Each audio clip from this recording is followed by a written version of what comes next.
Hey guys, tonight we begin with one of history's most misunderstood phenomena, the medieval witch trials. You've probably seen the Hollywood versions, all dramatic pyres and cackling old women, but the reality was far more complex and, frankly, more terrifying than any movie could capture. Tonight, we're not talking about the women who died. We're exploring the fascinating, clever, and sometimes desperate ways that accused witches actually survived their trials and lived to tell the tale. So before you get comfortable, take a moment to like the video and subscribe, but only if you genuinely enjoy what I do here. And let me know in the comments where you're tuning in from and what time it is for you. It's always fascinating to see who's joining us from around the world. Now dim the lights, maybe turn on a fan for that soft background, huh? And let's ease into tonight's journey together. Picture this. You're a woman living in medieval Europe, somewhere between the 13th and 17th centuries. You wake up one morning to the sound of heavy boots on your wooden floor. The smell of wet wool and unwashed bodies fills your small home as local officials push through your door. Your heart pounds as you realize what's happening. Someone has accused you of witchcraft. In that moment, your life hangs by a thread. But here's what most people don't know. You actually have a fighting chance. The survival rate for accused witches was much higher than popular culture suggests. While estimates vary dramatically by region and time period, modern historians suggest that somewhere between 40 to 60% of accused witches actually survived their trials. That's not the story Hollywood tells, is it? The question becomes, how did they do it? You see, surviving a witch trial wasn't just about luck or divine intervention. It was about understanding a complex system, legal, social, economic, and psychological, and knowing how to navigate it. The women who survived weren't passive victims waiting for fate to decide their destiny. They were active participants in their own salvation, employing strategies that were sometimes brilliant, sometimes desperate, and often surprisingly effective. The medieval world wasn't the lawless, superstition-driven chaos that movies portray. There were rules, procedures, and loopholes. The legal system, while harsh and often unfair by modern standards, still operated within certain boundaries. Judges, despite their fears and prejudices, were often educated men who understood the difference between evidence and hearsay. Many were surprisingly reluctant to condemn without substantial proof. But survival started long before you ever set foot in a courtroom. It began with understanding your community, your position within it, and the delicate web of relationships that could either doom you or save you. A woman who paid attention to gossip, who maintained good relationships with influential neighbors, who understood the local politics, she had already begun building her defense before anyone even whispered the word witch. The accusations themselves followed patterns that smart women learned to recognize.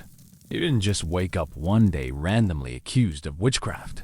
There were warning signs, social tensions that built over time. Maybe you'd had a dispute with a neighbor about property lines. Perhaps you'd been seen talking to yourself while walking through the village, a habit that seemed suspicious to superstitious minds. Or maybe you were simply different in some way that made people uncomfortable. Too educated, too independent, too successful, or too poor. Understanding these patterns meant you could sometimes see trouble coming and take steps to protect yourself. Some women preemptively sought reconciliation with enemies. Others made strategic alliances with powerful community members. The wisest ones understood that their reputation was their first line of defense. But let's say the worst has happened, and you find yourself formally accused. This is where your real education and survival begins. The moment those officials walk through your door, everything you say and do will be scrutinized for signs of guilt or innocence. Your reaction to the accusation itself becomes evidence. Show too much fear, and they'll say you're guilty and terrified of being caught. Show too little fear, and they'll claim you're unnaturally calm because you're protected by dark forces. This is where the successful survivors demonstrated remarkable psychological insight. They understood they were performing on a stage where every gesture was interpreted through the lens of superstition and fear. The women who survived learned to strike a delicate balance, appearing appropriately concerned without seeming guilty, maintaining their innocence without appearing defiant, and showing respect for authority without admitting to anything that could be used against them. The interrogation process itself was designed to break down your defenses and extract a confession. Accusers knew that a confession made their job infinitely easier. A confessed witch was a condemned witch. But the process of extracting that confession revealed the system's weaknesses. Interrogators often asked leading questions, made assumptions, and followed predictable patterns. Women who understood these patterns could navigate the questioning more effectively. Some survivors employed what we might now recognize as early forms of psychological resistance. They answered questions literally, but not expansively. When asked, "Do you consort with the devil?" a clever woman might respond with genuine confusion. "I don't know what you mean by consort.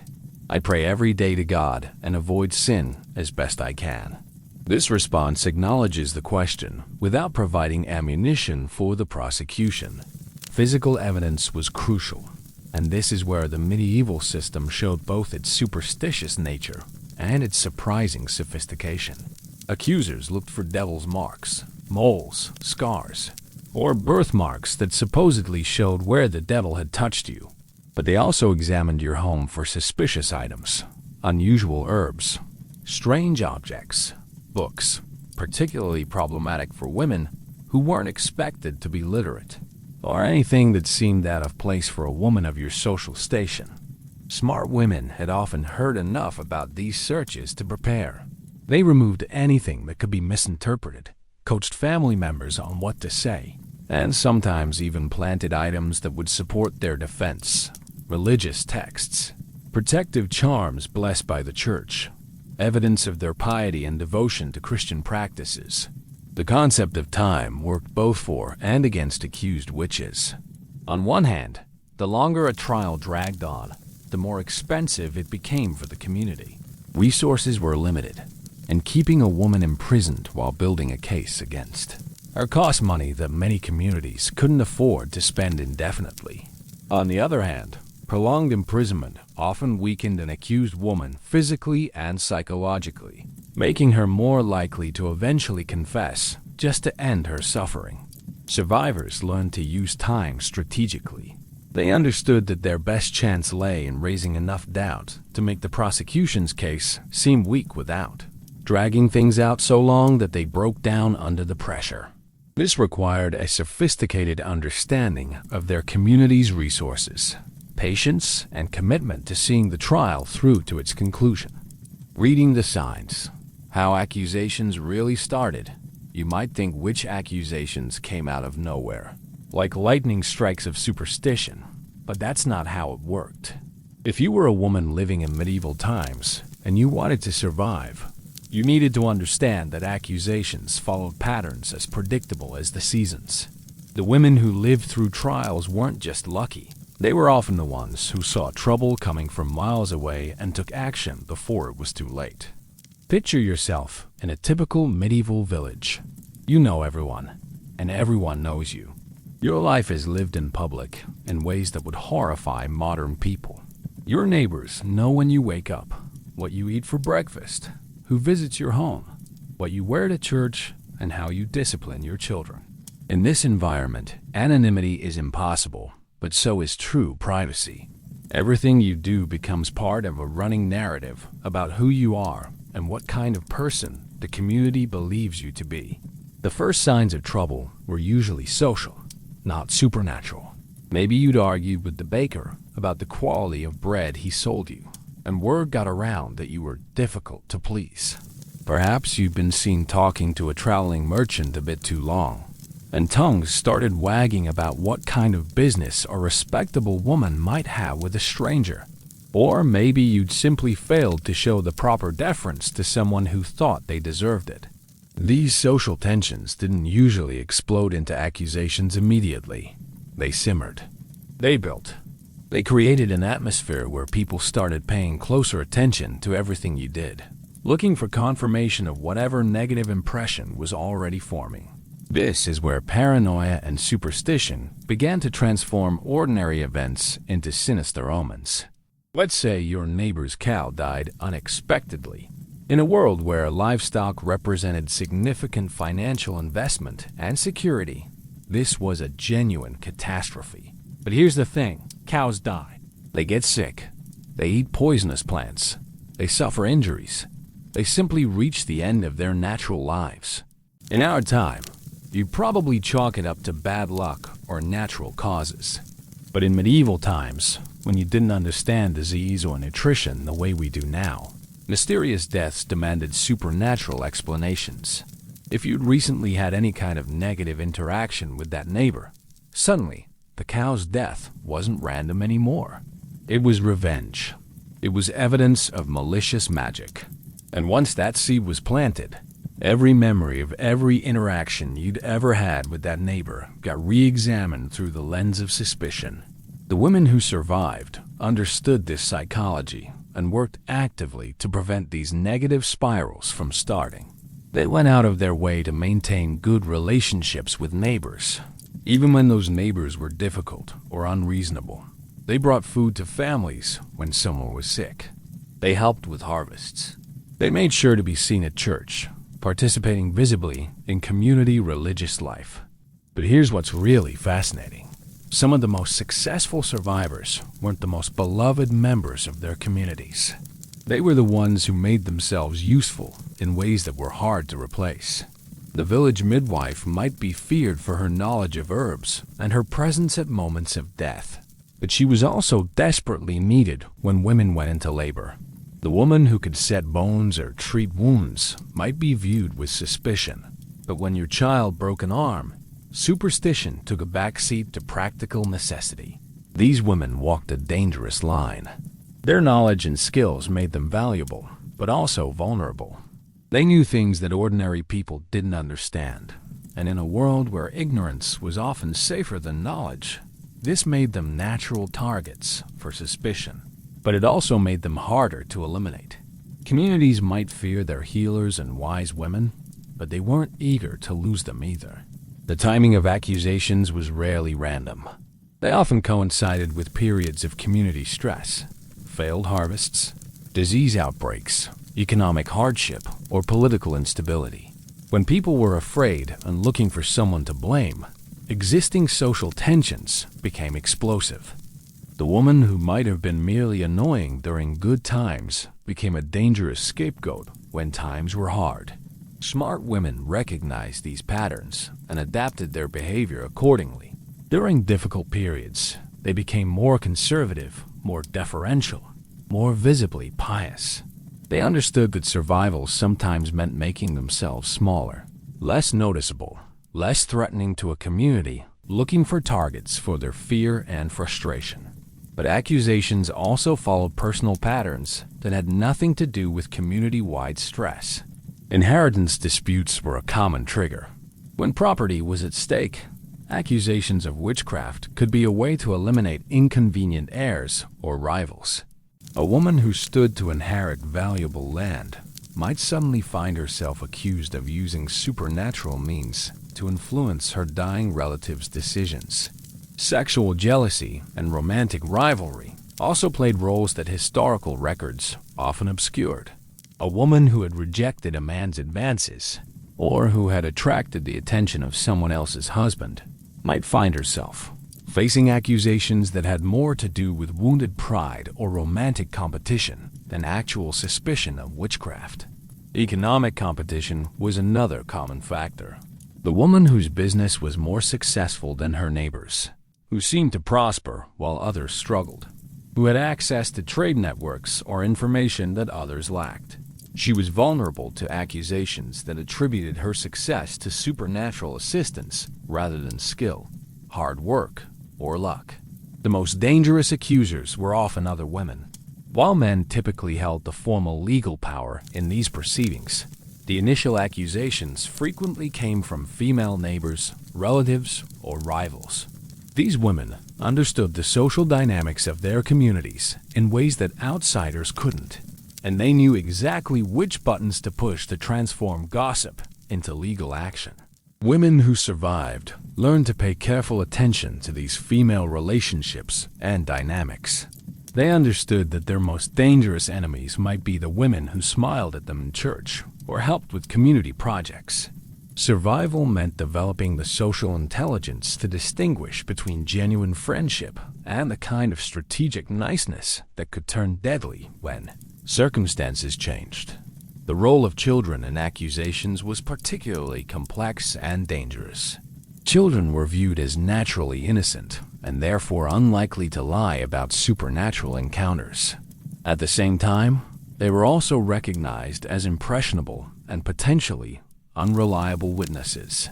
An accusation from a child carried weight, but it also required careful handling by adults who needed to determine whether the child was reporting genuine experiences, repeating things they'd overheard, or unconsciously performing in ways that adult expectations encouraged. Women who survived often understood how to interact with children in ways that protected them from this particular vulnerability. They avoided being alone with children who weren't their own relatives. They were careful about the kinds of stories they told or games they played. They made sure that their interactions with young people were witnessed by trustworthy adults who could testify to their appropriateness if questions arose later. The geographical aspects of accusations also followed patterns. Women who lived on the edges of communities, literally on the outskirts of villages, in isolated houses, or in areas that were difficult to reach, were more vulnerable than those who lived in the center of town where their activities were constantly visible and normal. Isolation bred suspicion, but it also meant fewer witnesses to testify to your ordinary, everyday activities. Conversely, women who traveled frequently or who had connections to multiple communities were also viewed with suspicion. In a world where most people lived and died within a few miles of where they were born, mobility itself seemed unnatural and potentially dangerous. A woman who knew about events in distant towns, who had friends or relatives in multiple locations, who seemed to have access to information that others lacked. She was vulnerable to accusations that attributed her knowledge to supernatural rather than natural networks. Understanding these patterns meant that potential victims could sometimes take preemptive action. They could seek reconciliation with enemies before tensions escalated. They could build alliances with powerful community members who would be motivated to protect them. They could adjust their behavior during high-risk periods. They could document their activities and relationships in ways that would provide evidence of their innocence if accusations arose. The women who survived weren't necessarily more innocent than those who died. They were often more aware, more strategic, and more willing to compromise their principles in service of their survival. They understood that in a world where perception often mattered more than reality, managing how you were perceived wasn't vanity. It was a matter of life and death. The moment of arrest, first hours of terror, the knock on your door comes at dawn. You've been expecting it for days now, maybe weeks, because you've seen the signs and felt the shift in how people look at you. But expectation doesn't prepare you for the reality. Your hands shake as you open the door to find the local constable, the bailiff, and probably one or two men you recognize from the village. Their faces are grim but not unkind. They're just doing their job, and everyone knows the job is unpleasant. You need to come with us, the constable says. He doesn't use the word witch yet. Nobody wants to say it out loud until they absolutely have to. But you know, and they know, and the neighbors who are pretending not to peer out their windows all know exactly what this is about. This moment, these first few minutes after the arrest, will determine much of what happens next. The women who survived understood that how they handled this initial encounter would be remembered, repeated, and analyzed for evidence of guilt or innocence. Every word, every gesture, every facial expression would be scrutinized by people looking for supernatural signs in entirely natural human reactions. Your first instinct might be to protest your innocence, to demand explanations, to refuse to go without more information. This would be a mistake that could cost you your life. The survivors learned that the moment of arrest was not the time for defiance or detailed explanations. It was the time for calm cooperation combined with appropriate concern. The reaction of an innocent person who trusts that the legal system will ultimately vindicate them. "I don't understand what this is about, but I'll come with you," becomes your best response. You express confusion without panic, cooperation without guilt. You avoid asking specific questions about what you're accused of, because appearing too eager to know the details suggests you're trying to prepare your defense rather than simply being genuinely bewildered by false accusations. The physical process of arrest was often more traumatic than modern people might imagine. You weren't just asked to come to the courthouse or jail. Your home was searched, thoroughly and invasively, while you watched. Everything you owned was examined for potential evidence of witchcraft, unusual herbs, strange objects, books, written materials, anything that didn't fit the narrow expectations of what a respectable woman should possess. This search wasn't random. The people conducting it had mental checklists of what they were looking for, based on previous trials and common beliefs about how witches operated. Unusual medical supplies could be evidence of poison-making. Books, especially if you weren't supposed to be literate, suggested dangerous knowledge. Unusual prosperity, nice clothes, good furniture, evidence of wealth that exceeded what your social position should allow, could indicate supernatural assistance with worldly success. Women who survived had often prepared for this possibility. They had removed or hidden anything that could be misinterpreted. They had coached family members on how to behave during searches. Most importantly, they had made sure their homes contained plenty of evidence of Christian piety, religious texts, crosses, holy water, anything that demonstrated their devotion to acceptable spiritual practices. But here's what the survivors understood that many others didn't. The search wasn't just about finding incriminating objects. It was about observing your reaction to having your privacy violated and your possessions examined. Panic suggested guilt. Excessive calm suggested supernatural protection. Anger suggested a dangerous, uncontrolled nature. The correct emotional register was concerned cooperation. You were upset by this intrusion, but you understood it was necessary and you wanted to help prove your innocence. The journey from your home to the place where you beheld was another crucial period.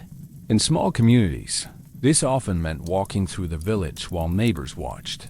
Your behavior during this public display would be remembered and discussed for months afterward. Were you defiant or submissive?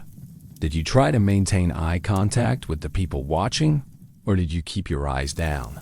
Did you speak to anyone? And if so, what did you say? The women who survived learned to strike a careful balance during these public moments. They maintained dignity without appearing proud. They acknowledged neighbors without appearing to be trying to influence them. They looked appropriately concerned without seeming either terrified or unnaturally calm. Most importantly, they avoided saying anything that could be remembered and repeated as evidence of guilt or innocence. Once you reached the place where you beheld, often a room in the local courthouse, a chamber in a manor house, or occasionally a purpose-built jail, the real psychological pressure began. Medieval imprisonment wasn't designed for long-term incarceration, the way modern prisons are. It was designed to hold people temporarily while legal processes unfolded. But that didn't make it comfortable or humane. The physical conditions varied dramatically depending on your location and social status, but they were universally unpleasant. Cold, damp, poorly lit spaces with minimal furniture and inadequate sanitation. You might have a straw mattress if you were lucky, a stone floor if you weren't. Food was basic and irregular: bread, thin soup, water that might or might not be clean. In winter, you might have a brazier for warmth, but fuel was expensive and not always provided. But the physical discomfort was nothing compared to the psychological pressure. You were completely cut off from your normal life and support systems. You couldn't work, couldn't earn money, couldn't take care of your family. couldn't participate in the community activities that defined your social identity. You were suspended in a liminal space where your entire future depended on the outcome of legal proceedings you couldn't control. This isolation was deliberate. It was designed to break down your psychological defenses and make you more likely to confess. Confession made everyone's job easier. Judges, prosecutors, community members who wanted closure. A witch who confessed could be dealt with quickly and definitively. A witch who maintained innocence created ongoing uncertainty and expense. The first interrogation usually happened within hours of your arrest, while you were still disoriented and frightened. This wasn't the formal trial that would come later. This was the initial questioning designed to get your basic story and look for immediate evidence of guilt. The questions were often seemingly innocuous, but they were designed to trap you into contradictions or admissions that could be used against you later. Tell us about your relationship with your accuser.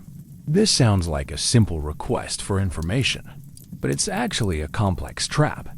Any admission of conflict gives credence to the accusation.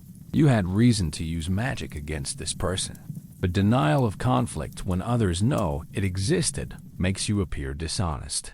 The survivors learned to acknowledge difficulties while minimizing their significance. We've had some disagreements, as neighbors sometimes do, but I've always tried to resolve them peacefully. Describe your activities on specific date when supernatural events allegedly occurred. This question tests your memory and looks for suspicious gaps or inconsistencies. But it also assumes you should remember ordinary activities from potentially weeks or months earlier. The correct response acknowledged the difficulty while providing what information you could. I don't remember that specific day clearly. One day is much like another for me, but I can tell you what I typically do and what I might have been doing then. The interrogators were looking for several specific things during these initial sessions. They wanted to see how you responded to pressure. Did you break down, become defensive, or maintain composure? They were listening for inconsistencies in your story that might indicate deception. They were watching for signs of supernatural protection, unusual calm, apparent ability to read their thoughts, responses that seemed too perfect or prepared. Women who survived understood that these early interrogations were performances where they were playing for an audience that included not just the officials asking questions, but also anyone else who might be present. Clerks, assistants, community members who had been allowed to observe. Everything they said would be repeated, analyzed, and potentially used as evidence later. The key to surviving this initial period was understanding that your captors weren't necessarily your enemies. Many of the officials involved in these proceedings were genuinely trying to determine the truth. They took their responsibilities seriously and understood that condemning an innocent person was both morally wrong and potentially dangerous for the community. But they were also operating within a system that assumed supernatural threats were real and needed to be identified and eliminated. This meant that your best strategy wasn't to convince them that witchcraft didn't exist. That was a losing argument. That would only make you seem more suspicious. Instead, you needed to convince them that while witchcraft was certainly real and dangerous, you weren't practicing it. You were as concerned about supernatural threats as they were, and you wanted to help them identify and eliminate real dangers to the community. The first days of imprisonment were when many accused women broke down and confessed, often to things they hadn't done. The combination of fear, disorientation, physical discomfort, and psychological pressure was designed to produce this result. Understanding this pattern meant that survival required mental preparation for enduring these conditions without breaking. Women who survived often had spiritual or philosophical frameworks that helped them maintain their mental stability during imprisonment. Some relied on religious faith, believing that God would ultimately vindicate their innocence. Others drew strength from anger at the injustice of their situation. Still others focused on practical concerns, maintaining their health, protecting their families, preserving their property, that gave them reasons to endure rather than give up. The legal process moved slowly, which created both opportunities and dangers for accused women. Delays meant more time for evidence to be gathered, for witnesses to be found, for community opinion to shift. But delays also meant prolonged imprisonment, mounting expenses, and increasing pressure to resolve the case quickly through confession. Understanding how to navigate this period required sophisticated knowledge of local legal procedures, community dynamics, and human psychology. The women who survived weren't just lucky. They were often remarkably intelligent, observant, and strategic in their approach to an impossible situation. Building your defense, legal loopholes, and social strategies, you've survived the initial shock of arrest and the first round of questioning. Now comes the real challenge: building a defense that can save your life. This isn't about proving your innocence in the way we might understand it today. In a legal system that assumed supernatural threats were real, innocence was a complex concept that required careful navigation. The women who survived understood that their defense needed to work on multiple levels simultaneously: legal, social, psychological, and even spiritual. The medieval legal system, despite its reputation for barbarity, actually offered more protections than many people realize.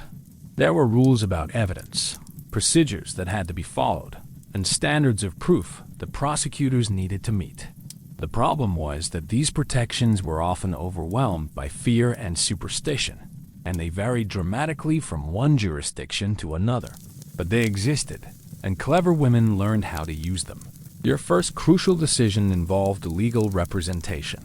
In many jurisdictions, you had the right to some form of counsel, though this wasn't the kind of vigorous advocacy we expect from modern defense attorneys. Medieval lawyers were often more concerned with ensuring proper procedures were followed than with aggressively defending their client's innocence. But even limited legal help was better than facing the system alone. The choice of lawyer could determine your fate. You wanted someone who understood both the formal legal requirements and the informal social dynamics of your community. A lawyer who was too aggressive might alienate judges and juries, but one who was too passive might fail to exploit crucial weaknesses in the prosecution's case. The best choices were often local men who had good relationships with court officials, but who weren't so closely connected to the community that they'd be reluctant to challenge popular opinion. But legal representation was just one part of your defense strategy. Equally important was managing your reputation in the community while you were imprisoned and unable to directly influence how people talked about you. This required careful orchestration of family members, friends, and allies who could speak on your behalf without seeming to coordinate their efforts. The most effective character witnesses weren't necessarily your closest friends.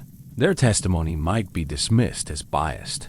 Instead, you wanted testimony from respected community members who had observed your behavior over time and could speak to your character from a position of authority. The local priest, successful merchants, longtime neighbors who had no particular reason to like or dislike you. These were the voices that carried weight. These witnesses needed to be prepared carefully. They couldn't just say you were a good person. That was too vague and potentially suspicious if it seemed rehearsed. Instead, they needed to provide specific examples of behavior that contradicted the accusations against you. Had you helped neighbors during times of trouble? Did you attend church regularly and participate appropriately in religious services? Were you known for resolving conflicts peacefully rather than harboring grudges? The timing of witness testimony was crucial. Too early, and it might seem like you were trying to manipulate the process. Too late, and public opinion might have already hardened against you. The most successful defenses involved a gradual building of positive testimony that seemed to emerge naturally as people thought more carefully about their experiences with you. Physical evidence presented both opportunities and dangers. Prosecutors would be looking for devil's marks on your body, moles, scars, birthmarks, or other features that could be interpreted as signs of supernatural contact. They'd examine items found in your home for evidence of magical practices. They might even conduct tests, throwing you into water to see if you floated. Supposedly, witches couldn't sink because water rejected evil, or looking for supernatural strength or insensitivity to pain. But the process of examining evidence also created opportunities for defense. Many of the tests used to identify witches were notoriously unreliable, and this unreliability could be exploited by clever defenders.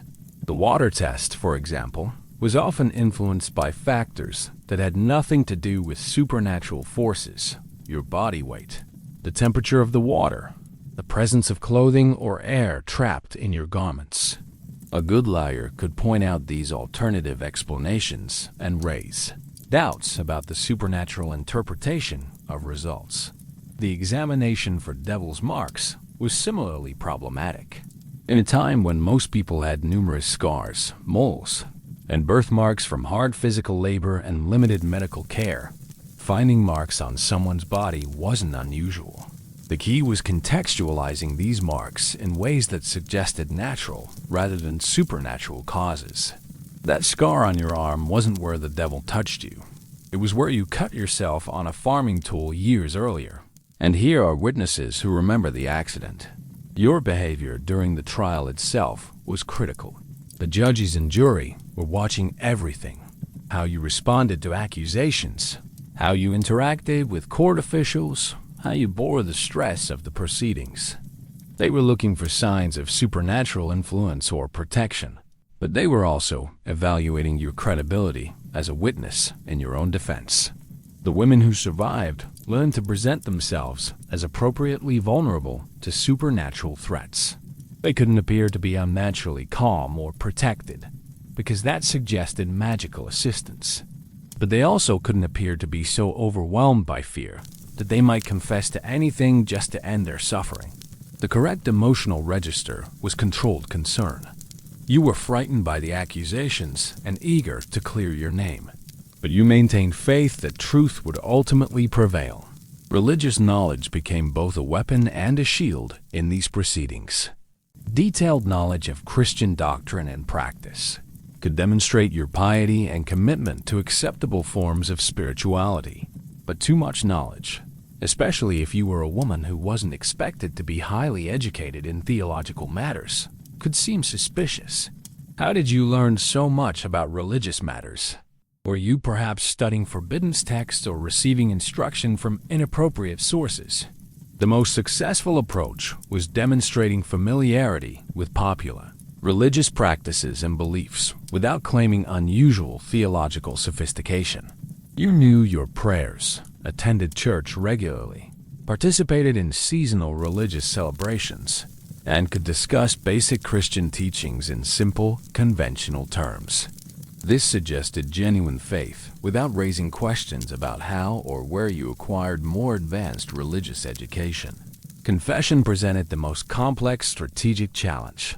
Prosecutors desperately wanted confessions because they made convictions much easier to obtain. But the content and timing of confessions could be manipulated by clever defendants. Some women survived by offering partial confessions that satisfied prosecutors' desire for admission of guilt while minimizing the actual crimes they admitted to.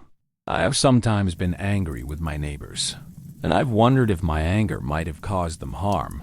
It was very different from, I cast spells to kill my neighbor's livestock. The first admission acknowledged human weakness and the possibility of supernatural influence without claiming intentional malicious action. It suggested someone who was concerned about her spiritual state rather than someone who was deliberately practicing witchcraft. But confession was a dangerous game that could backfire spectacularly. Once you admitted to any involvement with supernatural forces, prosecutors could use that admission to justify further investigation, harsher treatment, and demands for more detailed confessions. Many women who tried to survive through strategic confession ended up confessing to increasingly serious crimes under continued pressure. The alternative approach was absolute denial, but this also carried risks. Maintaining complete innocence in the face of mounting evidence and community pressure could seem unnatural or defiant. It might suggest that you were so committed to your evil practices that you were willing to lie even when facing death.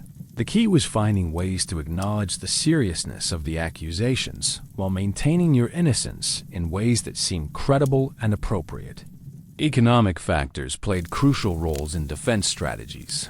Trials were expensive for the community that had to pay for courts, judges, and imprisonment, and for families who lost income while defendants were held. Wealthy families could sometimes influence outcomes by making their continued cooperation and support valuable to community leaders.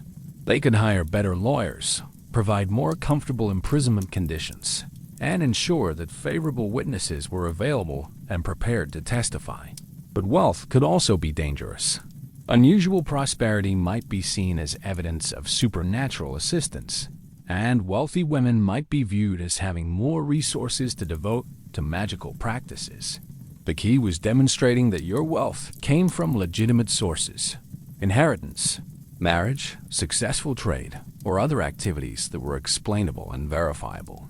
Class and social status created complex dynamics in witch trials. High-status women were somewhat protected by their social connections and the reluctance of authorities to condemn members of respected families. But they were also held to higher standards of behavior and were more likely to attract attention if they deviated from expected norms. Low-status women were more vulnerable to accusations, but also less threatening to establish power structures, which sometimes made authorities more willing to dismiss charges against them as unimportant. The most dangerous position was middle status, women who had enough independence and resources to seem threatening, but not enough social protection to be safe from accusations. These women needed to be especially careful about managing their relationships with both higher and lower status community members, ensuring they didn't alienate potential protectors, while also avoiding conflicts with people who might see them as targets for resentment. The psychological battle was as important as the legal one. Maintaining mental stability during months of imprisonment, interrogation, and uncertainty required enormous strength and sophisticated coping strategies. The women who survived often had philosophical or spiritual frameworks that helped them endure suffering while maintaining hope for eventual vindication. Some drew strength from religious faith, believing that God would ultimately protect the innocent. Others focused on practical considerations, maintaining their health, protecting their family's welfare, preserving their property and reputation for the future. Still others found motivation in anger at the injustice of their situation and determination to prove their accusers wrong. The social aspects of defense continued even after legal proceedings ended. Women who were acquitted still faced the challenge of rebuilding their lives in communities where some people might continue to view them with suspicion. This required ongoing management of relationships and reputation, careful attention to behavior that might revive old accusations, and often strategic decisions about whether to remain in the same community or start fresh elsewhere. Understanding all these dimensions of defense required intelligence, social awareness, psychological insight, and often considerable courage. The women who survived witch trials weren't just lucky. They were often remarkably skilled at navigating complex systems under extreme pressure. Their success offers insights into human resilience and the ways that individuals can resist institutional oppression, even in seemingly hopeless circumstances. The power of connections. Networks that save lives. You're sitting in your cold cell, listening to footsteps in the corridor outside, when you hear a familiar voice. It's not your lawyer. It's someone much more valuable. It's the voice of influence, speaking quietly but firmly to your captors about proper procedures, about the importance of careful consideration, about their own reputations and responsibilities. This is the moment when you realize that your real defense isn't happening in the courtroom. It's happening in the networks of obligation, mutual interest, and social hierarchy that define your community. The women who survived witch trials understood something that modern people often forget. In medieval society, individual survival depended entirely on your position within webs of mutual obligation and protection. You weren't just a person. You were someone's tenant, someone's customer, someone's relative, someone's creditor, someone's ally in ongoing social and economic relationships. The strength of these connections often determined whether accusations against you gained momentum or quietly disappeared.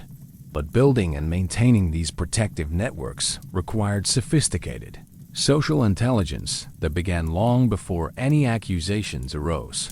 You couldn't wait until you were in trouble to start cultivating relationships with powerful people. By then, it was too late.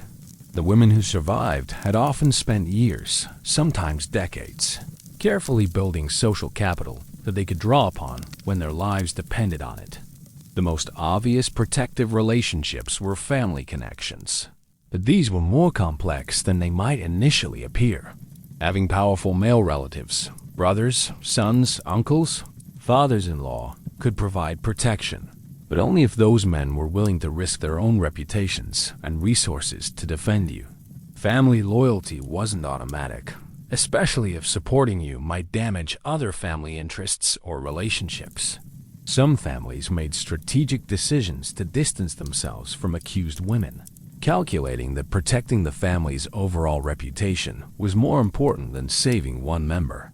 This was particularly likely when accusations involved economic disputes or inheritance issues where family members might actually benefit from your elimination. Understanding these dynamics meant that smart women didn't rely solely on blood relationships for protection. Marriage provided both opportunities and vulnerabilities. A husband with good standing in the community could be your most powerful defender, but husbands could also divorce accused wives to protect themselves and their children. The quality of your marriage relationship, your husband's social and economic position, and his personal courage all influenced whether marriage would be protective or dangerous when accusations arose. Widowhood was particularly precarious. Without a husband's protection, older women were especially vulnerable to accusations, but they also had more freedom to build alternative networks of support. Some widows survived by making themselves indispensable to younger families, serving as midwives, healers, advisors, or caretakers. Others built relationships with religious institutions or became integral parts of extended family networks that had reasons to protect them. Religious connections offered another avenue for protection. Relationships with local clergy could provide powerful advocates who could testify to your piety and moral character. Priests, monks, and other religious figures often had education and social status that made their opinions influential in legal proceedings. But these relationships had to be carefully managed. Too close a connection to religious figures could raise questions about whether you were receiving inappropriate spiritual guidance or access to forbidden knowledge. Your participation in religious life needed to be visible and conventional without seeming calculated or excessive. Regular church attendance, appropriate contributions to religious causes, participation in seasonal celebrations and community religious events. These activities created witnesses to your piety while also building relationships with other community members who shared your religious commitments. Economic relationships provided some of the most reliable protection because they were based on mutual self-interest rather than personal loyalty. If you were integral to local economic networks as a skilled craftsperson, a successful trader, a provider of essential services, or a significant landowner, eliminating you would damage other people's interests. Community members who depended on your skills, services, or economic cooperation had practical reasons to question accusations against you. The most effective economic protection came from relationships where your survival served other people's interests, but your elimination would cost them something valuable. If you were the only competent midwife in the area, other women had strong motivations to ensure your continued availability. If you provided credit or financial services, your debtors might prefer to keep you alive and working rather than have their obligations transferred to less sympathetic creditors. But economic success could also be dangerous if it seemed unnatural or if it created resentment among less successful neighbors. The key was demonstrating that your prosperity came from legitimate sources and that it benefited the broader community rather than just yourself. Women who survived often made sure their economic success was visible and explicable. They could point to specific skills, inherited resources, beneficial marriages, or fortunate business relationships that accounted for their prosperity. Professional relationships with legal and governmental figures could provide crucial protection during trials. If you had positive relationships with judges, court officials, tax collectors, or other representatives of authority, they might be more inclined to ensure that proper procedures were followed and that you received fair treatment. These relationships had to be established long before you needed them. Through consistent compliance with legal obligations, respectful interactions with officials, and sometimes through services or assistance that made you valuable to authority figures. The most sophisticated survivors understood that protection required building relationships across different social levels and interest groups. Having allies among both elite and common community members meant that your defense could appeal to different audiences and motivations. Elite allies could influence official proceedings, while popular support could make it politically costly for authorities to condemn you despite evidence of your innocence. Geographic networks could also provide protection. If you had family, friends, or business connections in other communities, accusations against you might be complicated by questions about jurisdiction and by the availability of witnesses who could testify to your character and activities.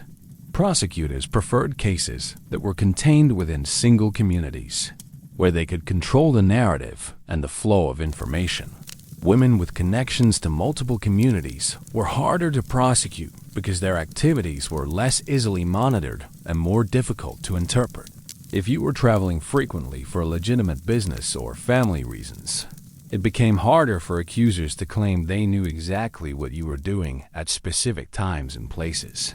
These connections also provided potential refuges if you needed to leave your home community temporarily while accusations were investigated.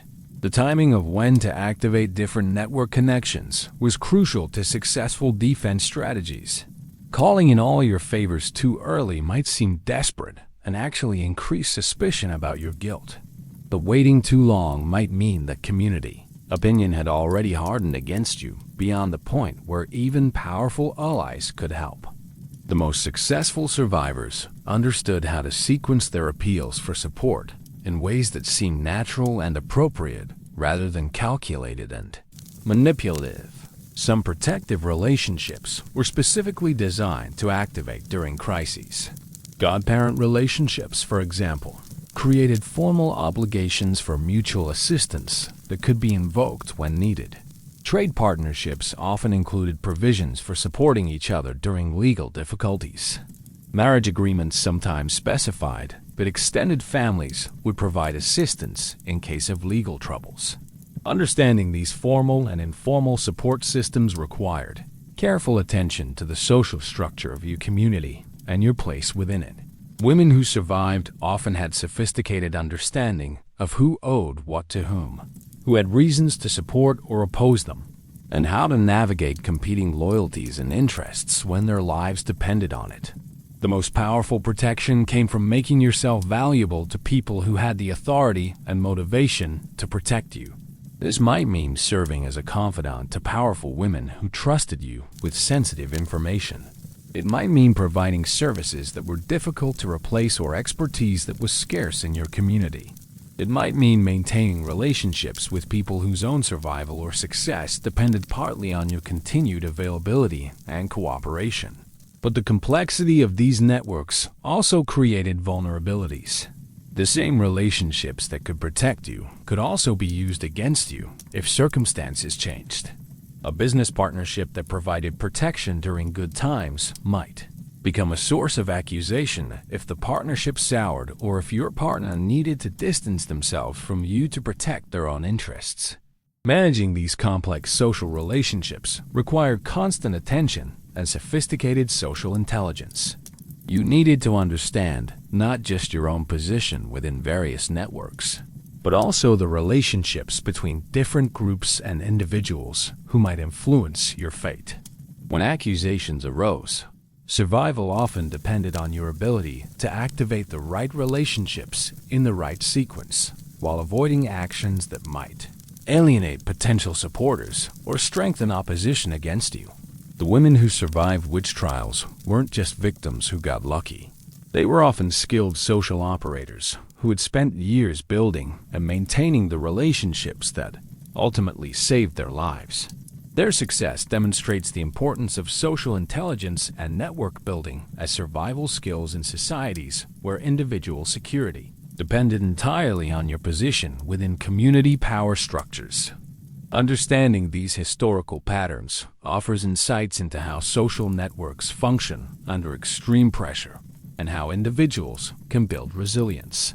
Through strategic relationship management, the strategies these women used to survive supernatural accusations might seem archaic, but the underlying principles about building and maintaining protective social connections remain relevant in any society where individual welfare depends on community support and official protection. Mind games and psychological survival. The real battle isn't happening in the courtroom or even in the community gossip networks. It's happening inside your head, in the dark hours when you're alone with your thoughts and the weight of potential death presses down on you like a physical force. You've been in prison for weeks now, maybe months, and every day brings new psychological challenges that test your sanity as much as your innocence. The women who survived understood that maintaining mental stability wasn't just about enduring hardship. It was about staying intelligent, strategic, and psychologically intact enough to navigate a system designed to break them down. The psychological warfare began the moment you were accused, but it intensified dramatically during imprisonment. Your captors understood that a psychologically broken woman was much more likely to confess, and confession made everyone's job easier.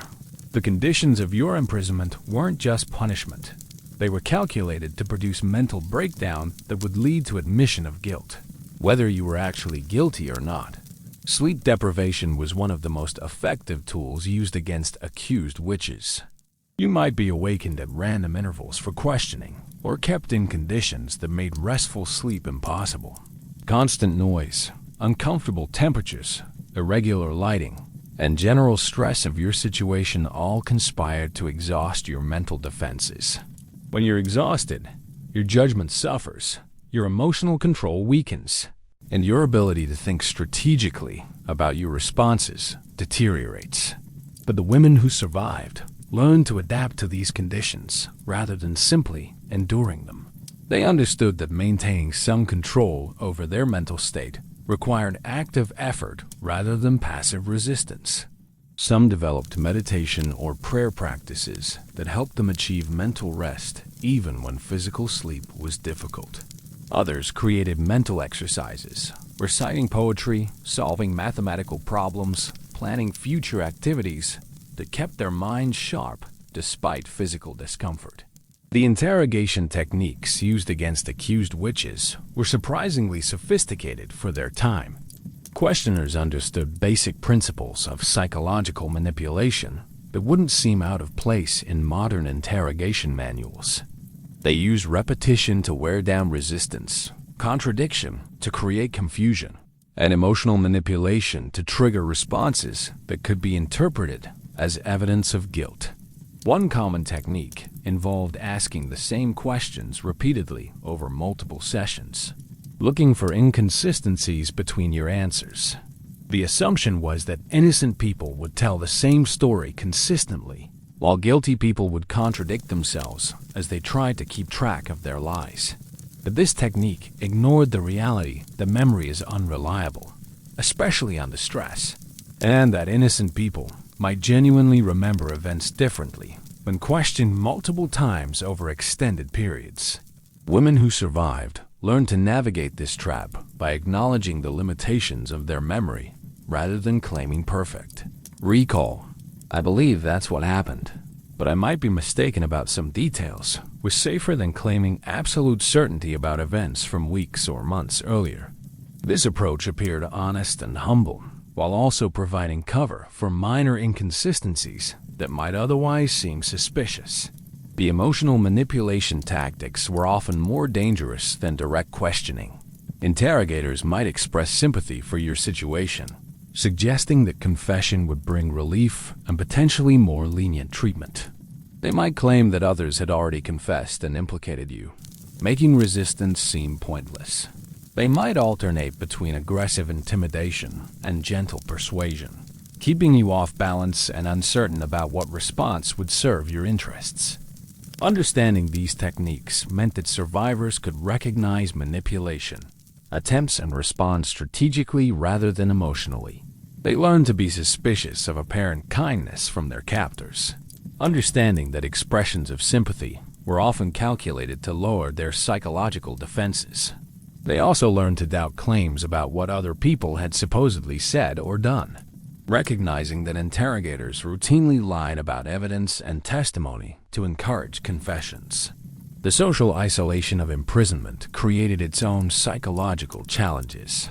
You were cut off from family, friends, and all the normal social interactions that provided emotional support and helped maintain your sense of identity.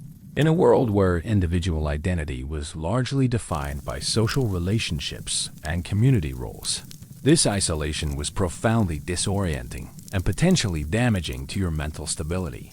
Some women survived this isolation by creating internal social worlds, imagining conversations with absent family members, maintaining mental connections to community activities and seasonal rhythms, or developing relationships with guards, other prisoners, or anyone else who might provide human contact.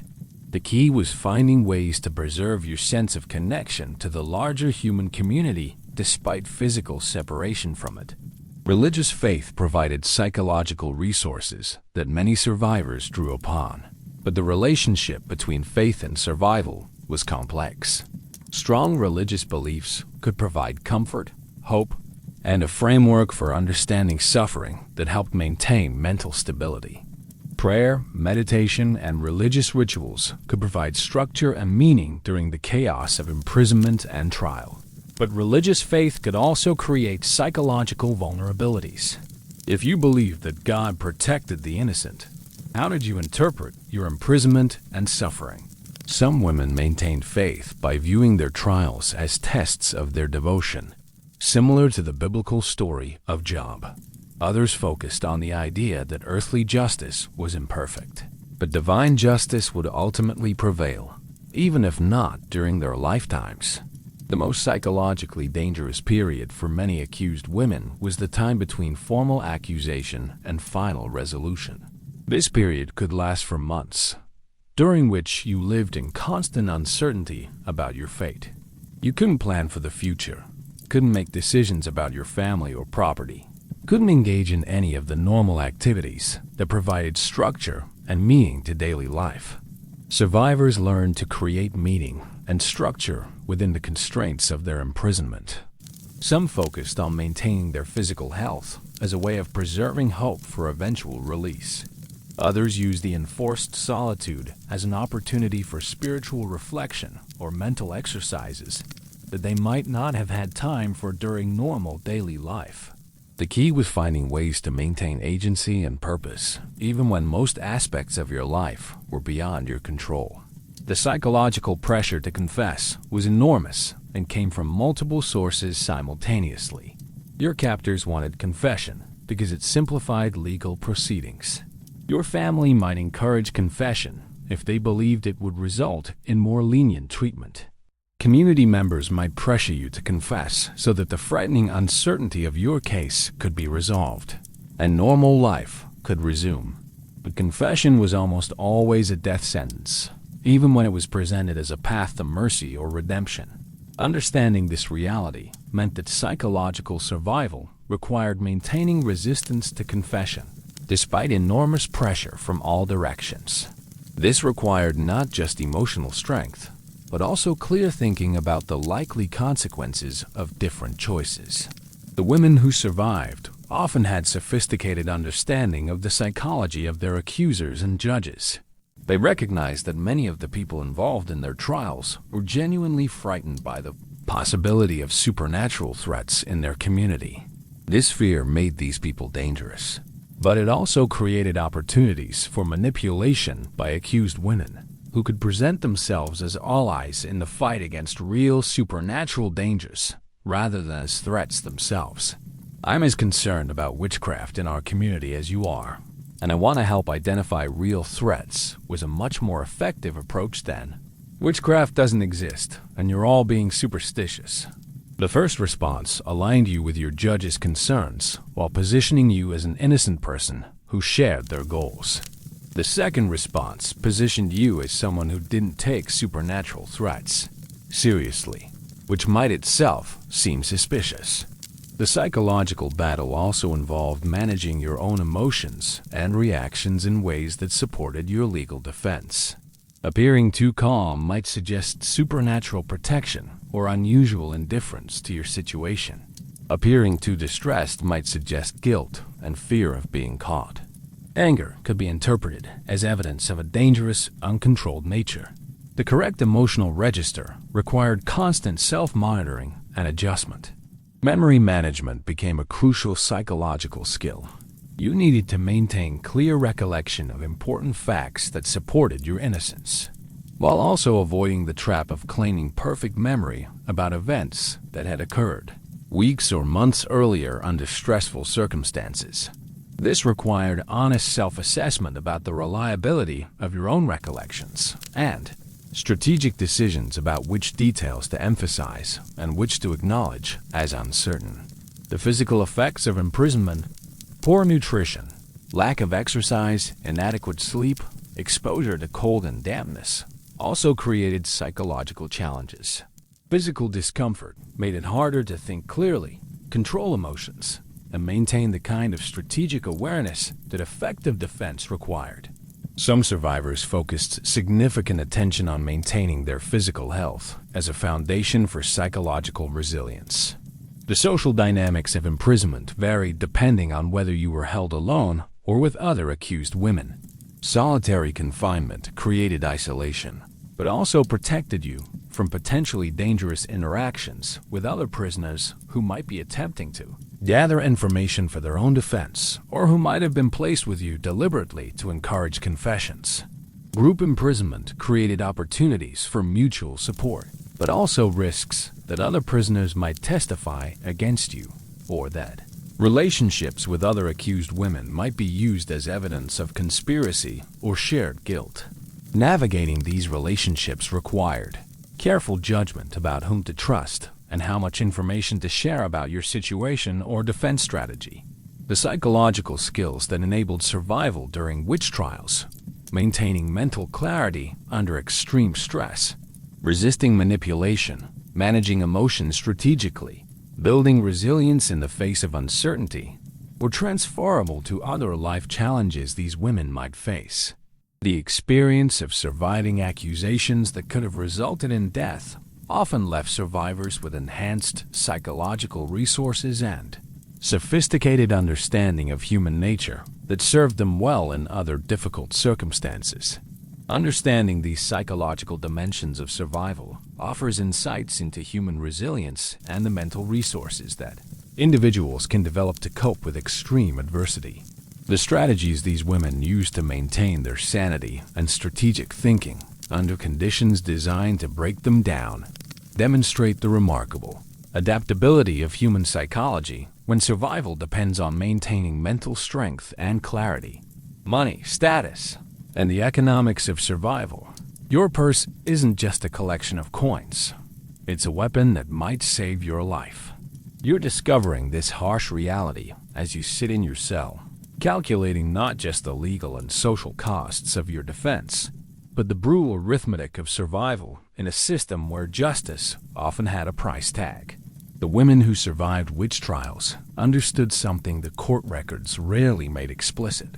Your economic resources and social status shaped every aspect of your case. From the quality of legal representation you could afford to the conditions of your imprisonment to the willingness of community members to testify on your behalf. But the relationship between wealth and survival wasn't straightforward.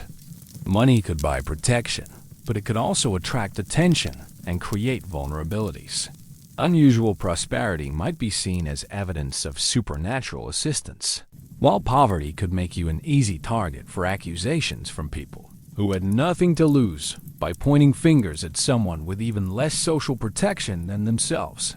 The immediate economic impact of accusation was devastating for most families.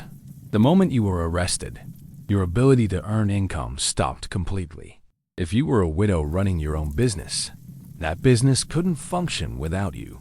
If you were part of a family economic unit, your absence disrupted established patterns of work and income generation. Your family had to continue meeting their basic needs while also paying for your defense, and these costs could quickly become overwhelming. Legal representation was expensive, but the alternatives were often worse. A lawyer who understood local legal procedures and had good relationships with court officials could navigate the system more effectively than you could manage alone. But lawyers' fees had to be paid regardless of whether you were ultimately convicted or acquitted. And prolonged cases could bankrupt families even when they ended in acquittal. The quality of legal representation varied dramatically based on what you could afford to pay. Wealthy families could hire experienced lawyers who would devote significant time and attention to building strong defenses.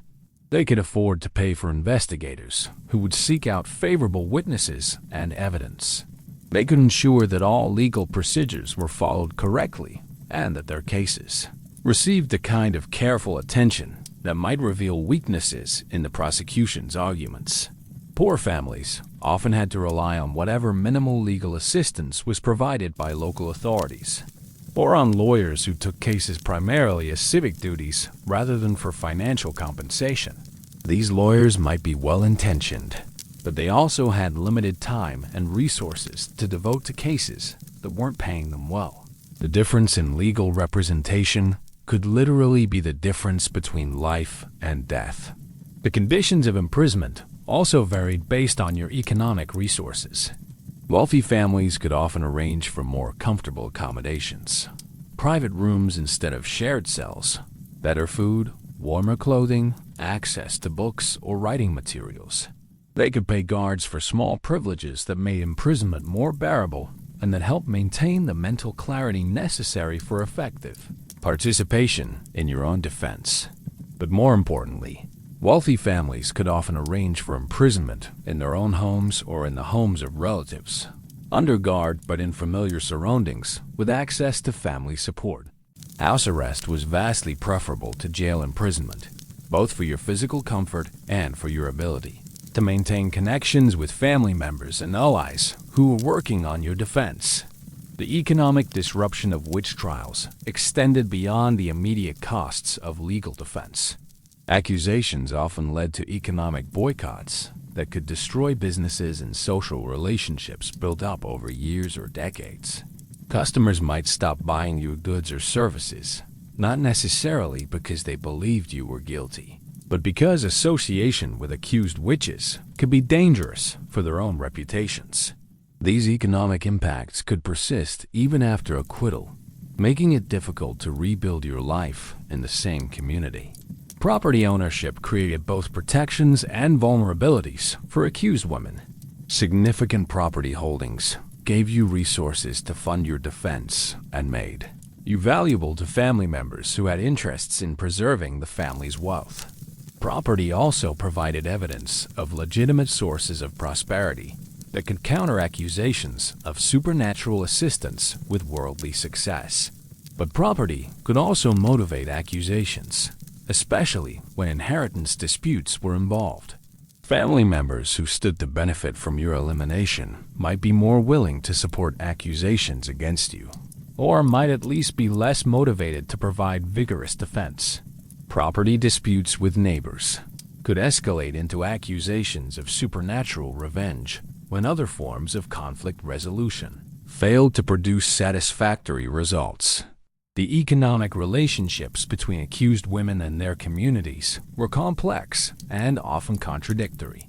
Women who provided essential services, midwifery, healing, skilled crafts, trade connections, had some protection because eliminating them would damage community welfare. But the same skills and knowledge that made these women valuable also made them suspicious when supernatural explanations were sought for unexplained events. Debt relationships created particularly complex dynamics. If you owed money to community members, they might have interests in keeping you alive and working so you could repay what you owed. But if others owed money to you, they might see your elimination as a convenient way to escape their financial obligations. Understanding these financial relationships and their implications for your survival required sophisticated awareness of local economic networks. Trade relationships often provided some of the most reliable protection for accused women. If you were integral to trade networks that brought valuable goods or services to your community, disrupting those relationships by eliminating you could damage other people's economic interests. Merchants, craftspeople, and others who depended on your connections or expertise had practical reasons to question accusations against you. The trade relationships also created vulnerabilities, especially if your success seemed unusual or if you had access to goods, information, or opportunities that others lacked. In communities where most people lived at subsistence levels, any visible prosperity could attract suspicious attention. The key was demonstrating that your success came from legitimate sources that community members could understand and verify. The taxation and legal obligations that came with property ownership actually provided some protection for accused women. Taxpayers were valuable to local authorities, and eliminating productive members of the community reduced the tax base that supported local government functions. Officials had practical reasons to prefer keeping accused women alive and working, assuming their guilt couldn't be conclusively established. Employment relationships created complex loyalties that could work for or against accused women. Employers might value your work enough to provide support during legal difficulties, especially if your skills were difficult to replace. But they also might distance themselves from you to protect their own reputations and business relationships. Employees or servants might testify in your favor out of loyalty, or they might see accusations against you as opportunities to advance their own positions by providing damaging testimony. The seasonal nature of medieval economic activity influenced the timing and dynamics of witch trials.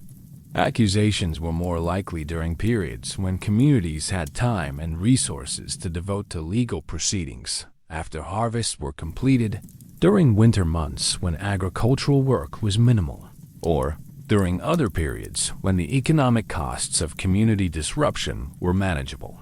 Understanding these economic cycles meant that accused women could sometimes predict when their cases were likely to proceed more rapidly or when delays might work in their favor.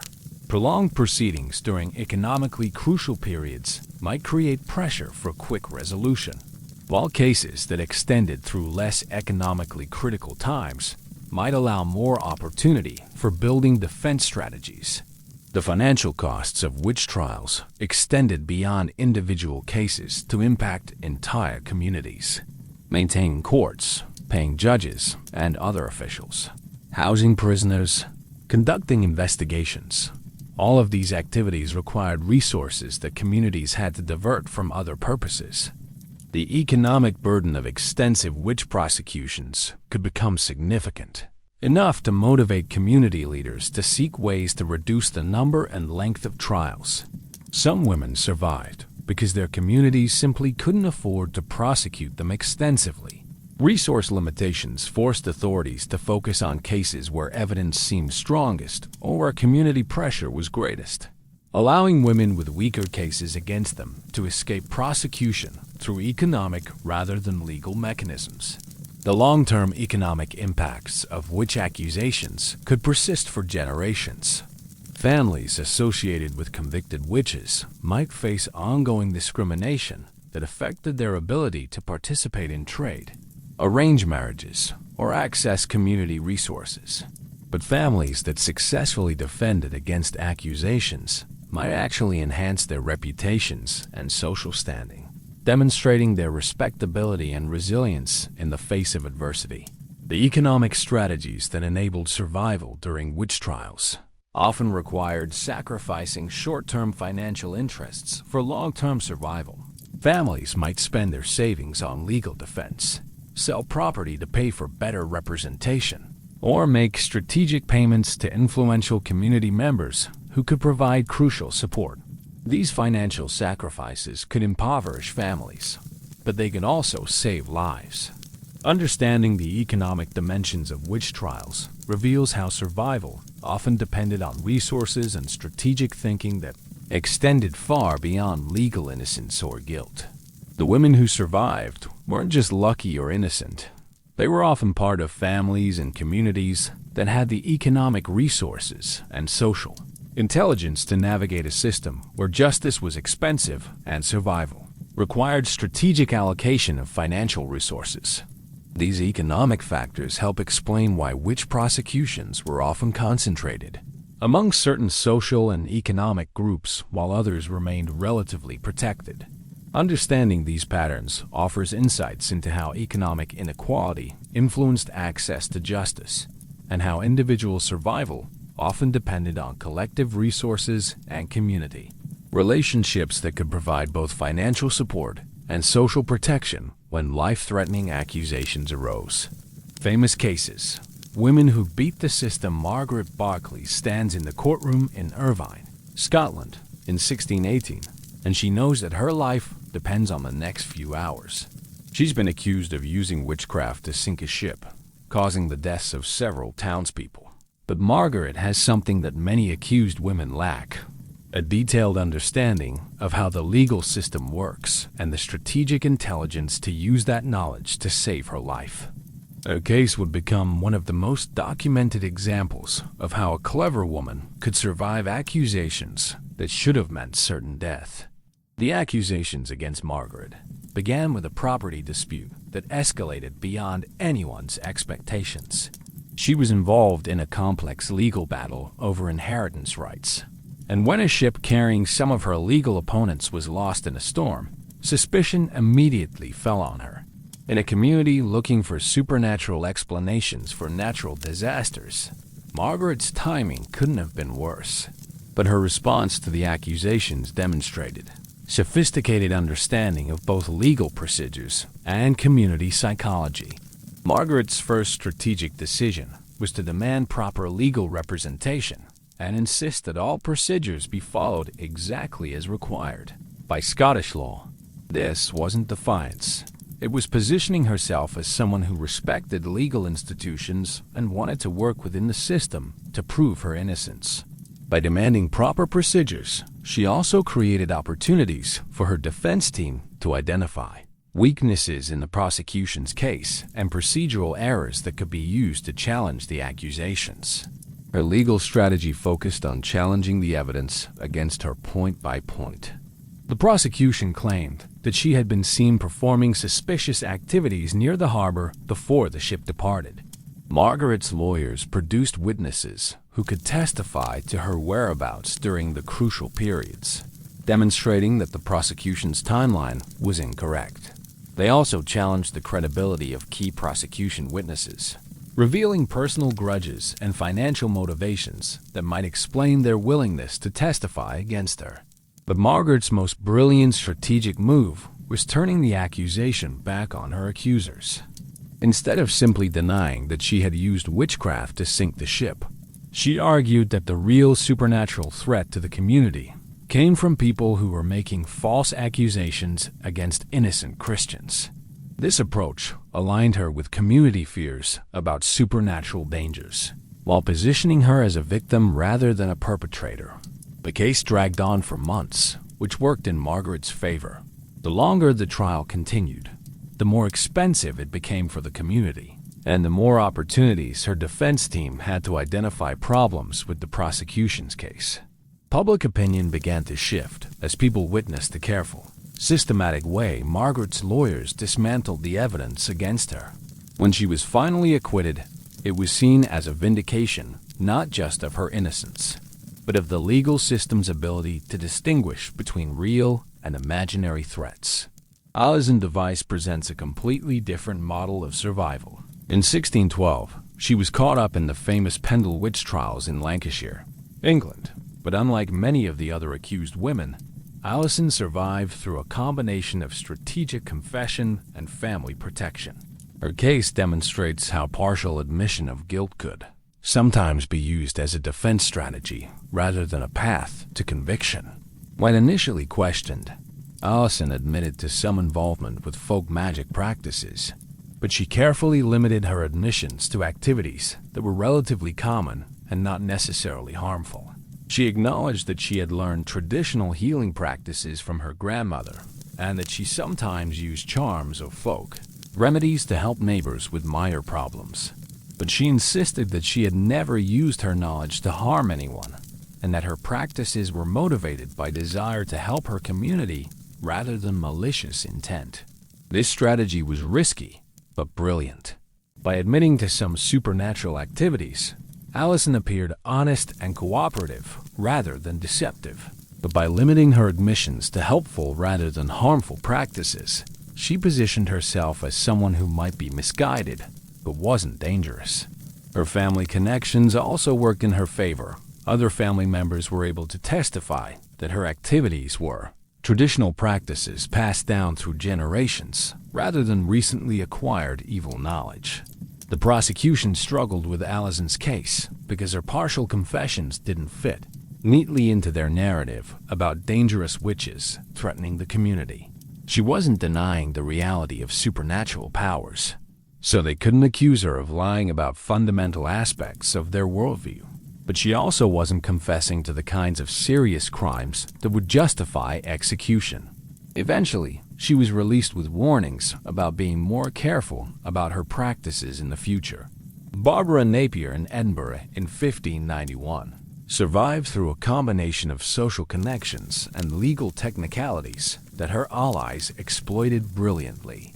Barbara was part of a group of women accused of plotting against King James VI himself through supernatural means, which should have made her case hopeless.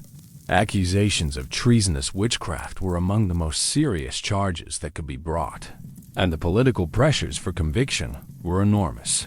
But Barbara had married into a family with significant political connections, and these connections mobilized to save her life. Her husband's relatives included several lawyers and court officials who understood the legal system intimately. They built her defense around technical legal challenges to the prosecution's procedures, arguing that proper protocols hadn't been followed and that evidence had been gathered improperly. More importantly, Barbara's allies understood the political dynamics surrounding her case. They recognized that King James's personal interest in the proceedings created both dangers and opportunities. While the king's attention made conviction more likely, it also meant that the case was subject to higher standards of evidence and procedure than typical witch trials. Any errors or irregularities would reflect badly on royal justice, creating incentives for careful handling of the case. Barbara's defense team exploited these dynamics by insisting on the highest standards of legal procedure and evidence. They challenged every witness, questioned every piece of evidence, and demanded that all protocols be followed exactly. This strategy prolonged the proceedings and created multiple opportunities for procedural errors that could be used to challenge the prosecution's case. Eventually, Barbara was convicted, but her allies had built enough procedural challenges into the record that they were able to appeal her conviction successfully. The combination of legal technicalities and political connections that had seemed hopeless at the beginning of her case ultimately saved her life. Though it took years of legal maneuvering to achieve her final vindication, Isabel Gowdy in Oldern, Scotland, in 1662, represents one of the most puzzling survival stories in witch trial history. Isabel not only confessed to extensive involvement in witchcraft, but provided incredibly detailed descriptions of supernatural activities that should have guaranteed her execution. Yet she survived, and her case offers insights into how community psychology and legal procedures sometimes produced unexpected outcomes. Isabel's confessions were remarkable for their detail and creativity. She described attending elaborate Sabbaths with the devil, transforming into animals, flying through the air, and participating in complex supernatural plots against her neighbors. Her testimony was so extensive and elaborate that it became one of the most important sources historians have about popular beliefs concerning witchcraft practices. But Isabel's very thoroughness may have saved her life. Her confessions were so detailed and fantastic that some officials began to question whether they represented genuine supernatural experiences or the products of mental illness, overactive imagination, or deliberate fabrication. The more elaborate her stories became, the less credible they seemed to skeptical observers. Their survival also benefited from changing attitudes toward witch prosecutions that were occurring throughout Europe in the mid-17th century. Legal authorities were becoming more cautious about accepting confessions at face value, particularly when those confessions seemed designed to satisfy popular expectations about what witches were supposed to do and say. Isabel's case occurred during a period when many authorities were beginning to question whether traditional approaches to identifying and prosecuting witches were actually effective. The community response to Isabel's case was also complex. While some people were frightened by her detailed confessions, others began to view her as mentally unstable rather than genuinely dangerous.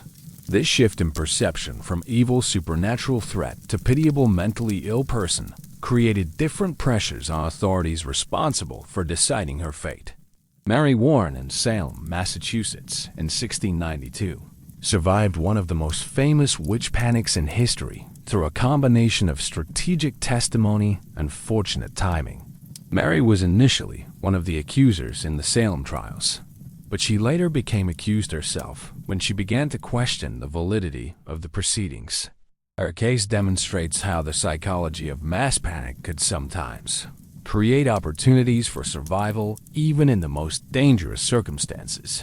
Mary's initial involvement as an accuser gave her insider knowledge about how the accusations were being made and what kinds of testimony were considered credible.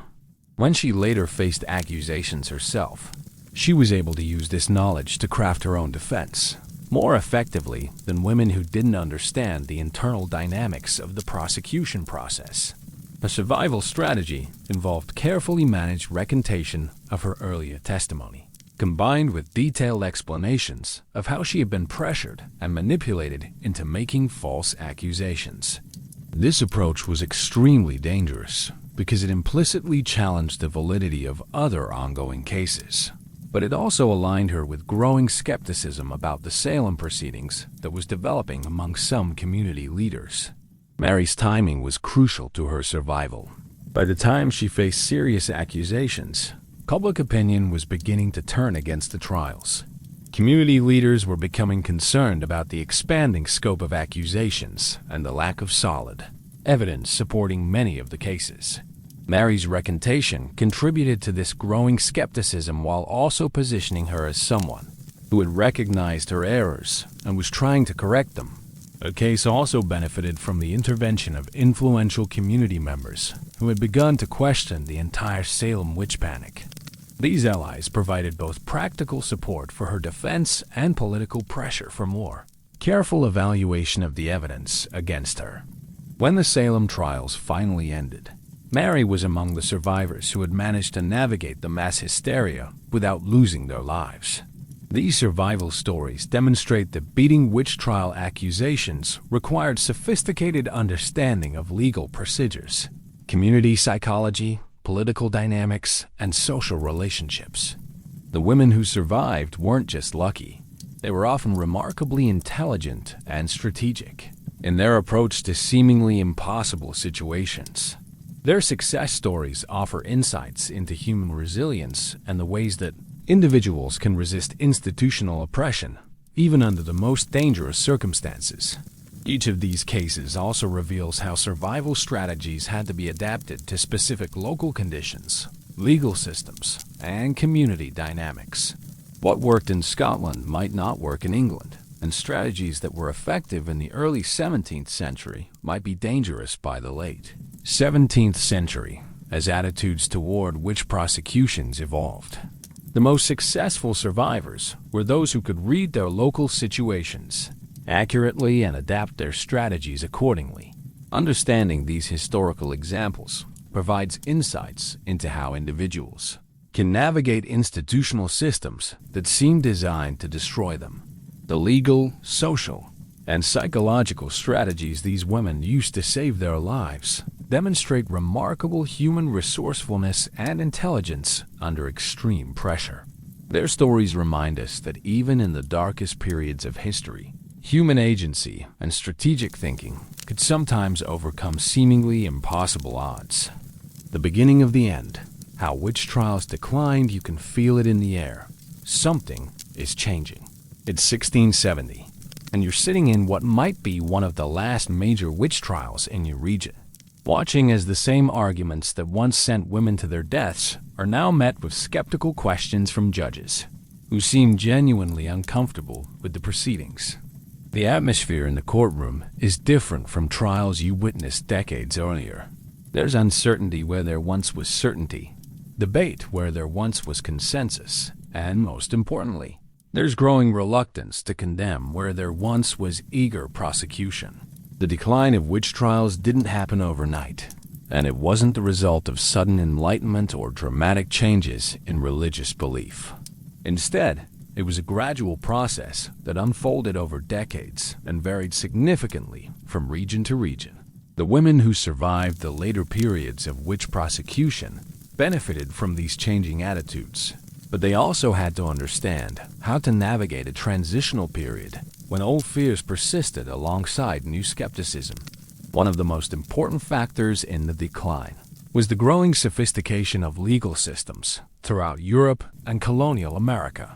Legal professionals were developing more rigorous standards for evidence and testimony, and these standards made successful witch prosecutions increasingly difficult to achieve. Courts began requiring higher levels of proof, more credible witnesses, and more systematic documentation of accusations and evidence. The lawyers and judges who had built their careers during the height of witch prosecutions were gradually being replaced by younger professionals who had been educated in more skeptical intellectual environments. These newer legal professionals weren't necessarily less religious or superstitious than their predecessors, but they had been trained in legal traditions that emphasize careful evaluation of evidence and procedural correctness over community pressure and popular fear. Medical knowledge was also advancing in ways that provided alternative explanations for phenomena that had previously been attributed to supernatural causes. Physicians were developing better understanding of mental illness, epilepsy, food poisoning, and other conditions that could produce behaviors that seemed supernatural to untrained observers. When local physicians could provide natural explanations for supposedly supernatural events, it became harder to sustain accusations based on those events. The role of physicians in witch trials was complex and evolved over time. Early in the witch prosecution period, medical professionals had often supported supernatural explanations for unusual symptoms or behaviors. But as medical knowledge advanced, physicians increasingly provided testimony that challenged supernatural interpretations of physical and mental conditions. Some women survived later witch trials by insisting on medical examination and evaluation rather than immediately accepting supernatural explanations for their conditions or behaviors. A woman who could demonstrate that her unusual symptoms had natural medical causes was much more likely to be acquitted than one who couldn't provide alternative explanations for apparently supernatural phenomena. Religious changes also contributed to the decline of witch prosecutions, though these changes were subtle and varied among different Christian denominations. Some religious leaders were becoming more skeptical about claims of widespread supernatural activity, arguing that excessive focus on devil worship distracted from proper Christian devotion.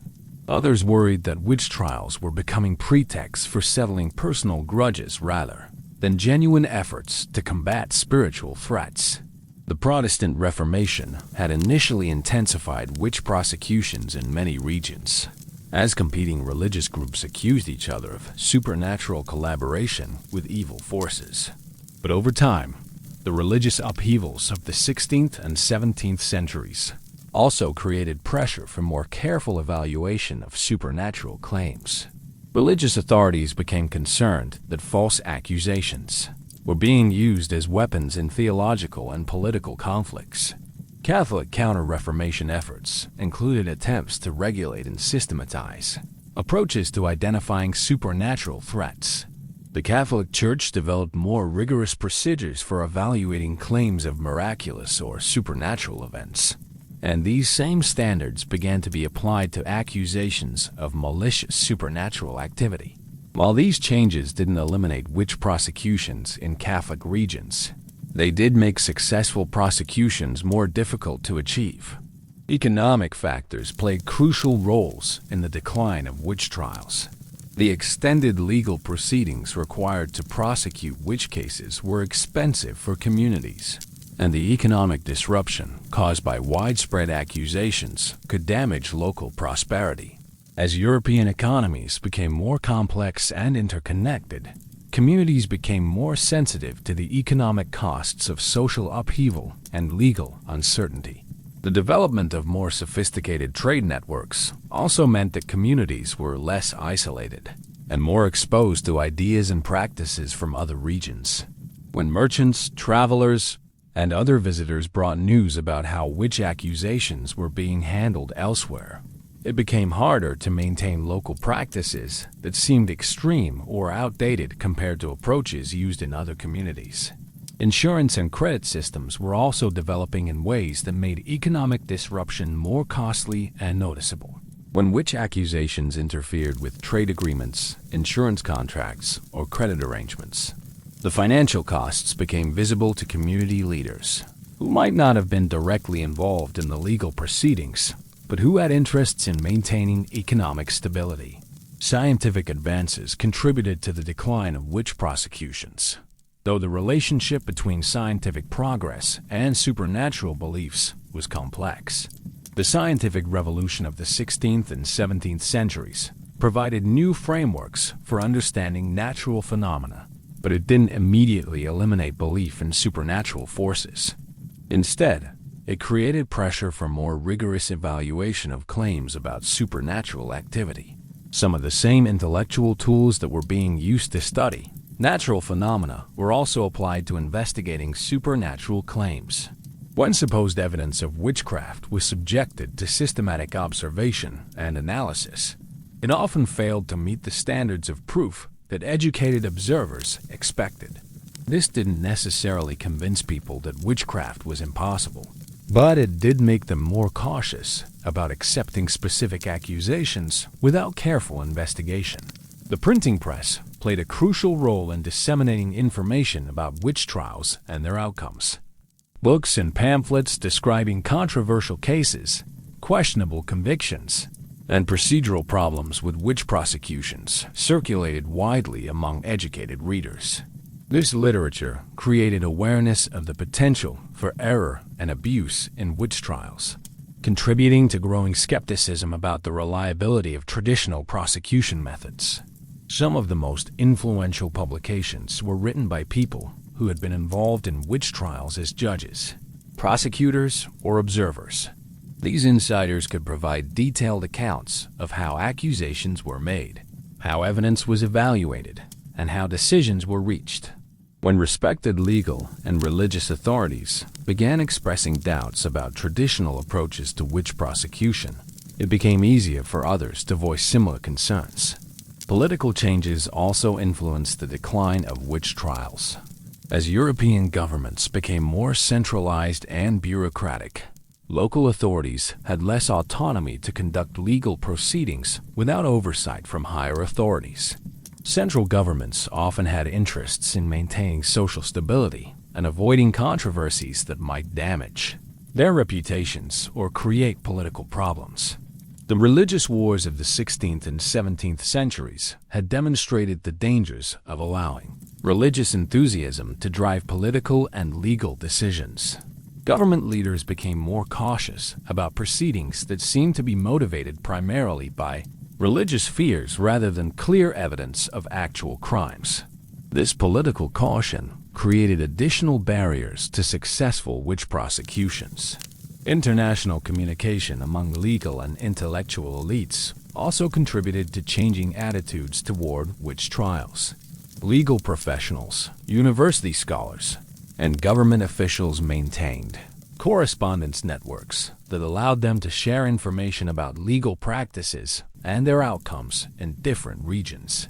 When these networks carried news about problematic witch trials or changing legal standards, it influenced attitudes and practices across broad geographic areas. The emergence of insurance companies and international banking created economic interests that favored legal stability and predictability over community-based justice systems that might be influenced by local fears and prejudices. These economic institutions preferred legal systems that operated according to consistent, rational principles rather than systems that might be disrupted by supernatural panics or community conflicts. Women who were accused during the declining period of witch prosecutions could sometimes benefit from these changing attitudes by appealing to newer standards of evidence and procedure. A woman who understood that courts were becoming more skeptical could craft her defense to take advantage of this skepticism, emphasizing the lack of solid evidence against her, and the possibility that her accusers might be motivated by personal grudges rather than genuine supernatural concerns. The transition period was dangerous because it was unpredictable. Some judges and communities remained committed to traditional approaches to witch prosecution, while others had adopted more skeptical attitudes. Women who faced accusations during this period needed to understand their local situations carefully and adapt their defense strategies accordingly. By the early 18th century, witch prosecutions had largely ended in most European countries and American colonies. Though belief in witchcraft persisted among many ordinary people, the legal, intellectual, religious, and economic changes that contributed to this decline had created an environment where successful witch prosecutions were extremely difficult to achieve, even when communities remained fearful of supernatural threats. Understanding this historical transition helps explain how social and legal institutions can change over time in response to accumulated experience, intellectual development, and changing economic and political conditions. The decline of witch trials demonstrates how practices that once seemed natural and necessary can become questionable and eventually unacceptable, as societies develop new ways of understanding and responding to the challenges they face. Legacy and lessons. What their survival teaches us: you're standing in a modern courthouse, watching a legal proceeding unfold, and something about the dynamics feels familiar. The careful presentation of evidence, the strategic testimony of witnesses, the psychological pressure on the accused, the way public opinion shapes the atmosphere even when it's not officially part of the proceedings. These elements would be recognizable to a woman who survived a witch trial 3 centuries ago. The specific accusations have changed, but the fundamental human dynamics of accusation, defense, and survival remain remarkably consistent across time and cultures. The women who survived medieval and early modern witch trials left us more than historical curiosities. They left us a masterclass in human resilience, strategic thinking, and the psychology of survival under extreme institutional pressure. Their experiences offer insights that remain relevant in any society where individuals must navigate systems that seem designed to overwhelm them, where accusations can destroy lives regardless of their truth, and where survival requires understanding complex webs of law, politics, psychology, and social relationships. Perhaps the most important lesson these women teach us is that survival in hostile institutional environments requires active strategy rather than passive hope. The women who lived through witch trials weren't simply lucky or innocent. They were strategic actors who understood their situations and made calculated decisions about how to respond to seemingly impossible circumstances. They studied their opponents, identified weaknesses in the systems arrayed against them, and exploited those weaknesses with remarkable sophistication. This strategic approach to survival required several crucial capabilities that remain relevant today. First, these women needed accurate assessment of their situations. They couldn't afford to misunderstand the nature of the threats they faced or to base their strategies on wishful thinking about how they wanted the world to work rather than how it actually worked. They had to see clearly through fear, emotion, and social pressure to understand the real dynamics of their situations. Second, they needed to understand that their survival depended on influencing multiple audiences simultaneously. It wasn't enough to convince judges of their innocence. They also needed to manage community opinion, maintain family support, preserve economic relationships, and sometimes influence political authorities who might intervene in their cases. This required sophisticated understanding of different groups' motivations and interests, and the ability to craft messages that resonated with diverse audiences. Third, they needed psychological resilience that could withstand months or years of uncertainty, pressure, and often terrible living conditions. This resilience wasn't just about enduring hardship. It was about maintaining the mental clarity and strategic thinking necessary to participate effectively in their own defense. Many accused women who might have survived with better psychological preparation broke down under pressure and confessed to crimes they hadn't committed. The social intelligence these women demonstrated remains remarkably relevant in modern contexts. They understood that individual survival often depends on collective relationships and that maintaining those relationships requires ongoing attention and strategic investment. They knew how to build and maintain networks of mutual obligation and support that could be activated during crises. They understood how to position themselves within community hierarchies in ways that provided protection without creating unnecessary enemies. Their approaches to managing reputation and public perception offer insights that apply far beyond legal contexts. These women understood that perception often matters more than reality, that small actions can have large symbolic significance, and that consistency between public behavior and stated values is crucial for maintaining credibility.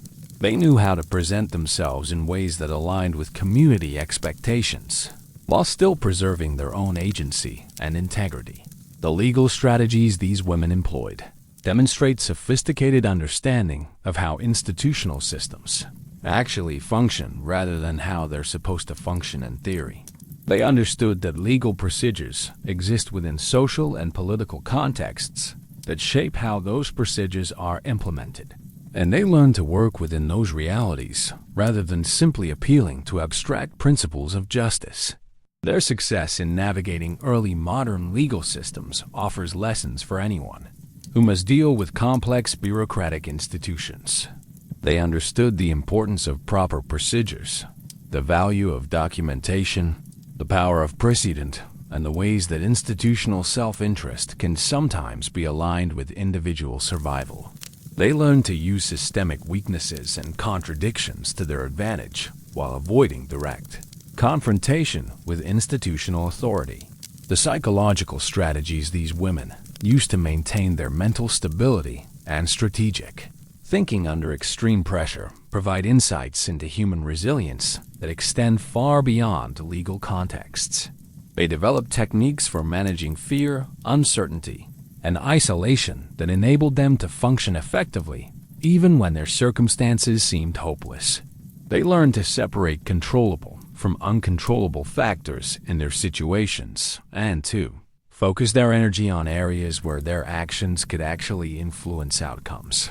Their approaches to handling interrogation and psychological pressure demonstrate sophisticated understanding of how information can be used as a weapon and how strategic communication can serve defensive purposes. They learned to provide information that satisfied questioners' immediate needs without creating opportunities for further exploitation. They understood how to appear cooperative without actually being submissive, and how to maintain their own version of events without seeming defiant or unreasonable.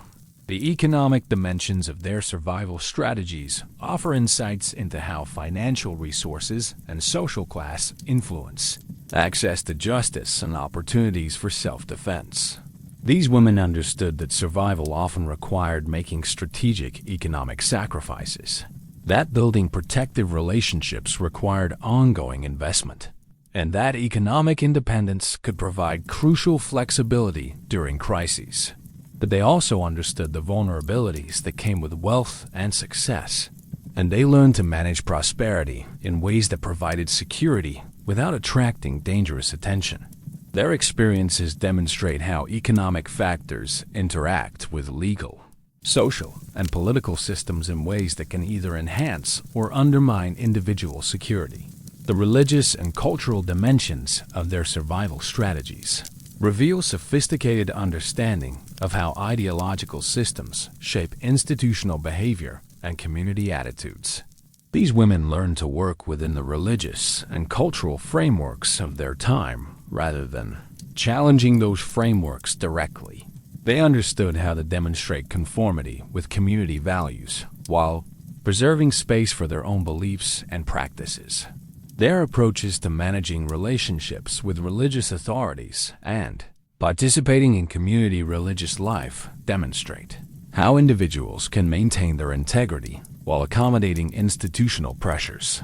They learn to distinguish between core personal beliefs and tactical accommodations, and they understood how strategic conformity could serve defensive purposes without requiring fundamental compromise of their values.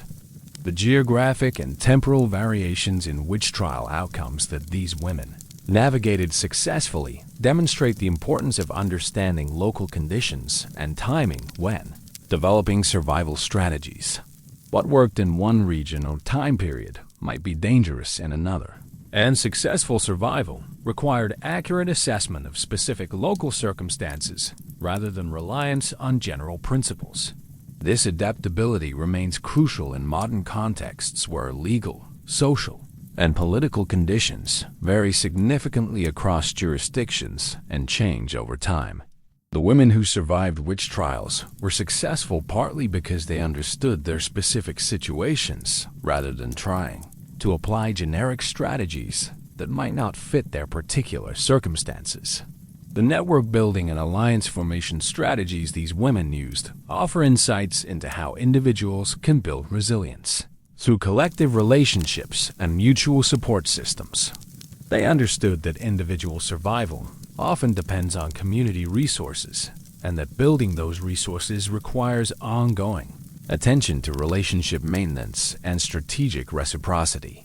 Their experiences demonstrate how effective networks require diversity, connections across different social levels, economic sectors, and interest groups, and how network maintenance requires balancing different relationships and obligations that might sometimes conflict with each other. They learn to build redundancy into their support systems so that the loss of any single relationship wouldn't leave them completely vulnerable. The long-term impacts of their survival extend beyond their individual lives to influence broader social and legal developments. The legal precedents established by successful defenses in witch trials contributed to the established by successful defenses in witch trials contributed to the witch trials contributed to the evidence established in witch trial by successful defenses in evolution of legal systems that provided better protections for accused individuals. The social strategies they developed for managing community relationships and public opinion influenced broader patterns of social organization and conflict resolution. Their experiences also contributed to changing attitudes toward evidence, testimony, and the relationship between natural and supernatural explanations for unusual events. The intellectual framework they helped develop for evaluating extraordinary claims continues to influence how modern societies approach questions about truth, evidence, and the reliability of human testimony under pressure. Perhaps most importantly, these women's survival stories demonstrate that human agency and strategic intelligence can overcome seemingly impossible odds, even in the most hostile institutional environments. Their success wasn't guaranteed, and many other women with similar intelligence and resources didn't survive similar circumstances. But their examples prove that survival is possible, even when systems seem designed to ensure destruction. and that individuals who understand those systems can sometimes turn institutional weaknesses into opportunities for resistance and survival. Understanding their strategies doesn't guarantee success in modern contexts, but it does provide frameworks for thinking about how to navigate complex institutional challenges, how to build resilience through strategic relationship management, and how to maintain psychological stability and strategic thinking under extreme pressure. Their legacy reminds us that human beings possess remarkable capabilities for adaptation, resistance, and survival, even in the darkest circumstances, and that these capabilities can be developed and refined through careful attention to the dynamics of power, law, psychology, and social organization. In our own time, when individuals regularly face institutional systems that seem overwhelming, when accusations can spread rapidly through social networks, and when survival often requires navigating complex relationships between law, politics, media, and public opinion, the experiences of these remarkable women remain surprisingly relevant. They teach us that survival is possible, that strategy matters more than luck, and that understanding how systems actually work is more valuable than hoping they will work as they should. Their stories remind us that even in the most dangerous times and places, human intelligence, courage, and strategic thinking can create opportunities for survival and resistance that transform both individual lives and broader social conditions.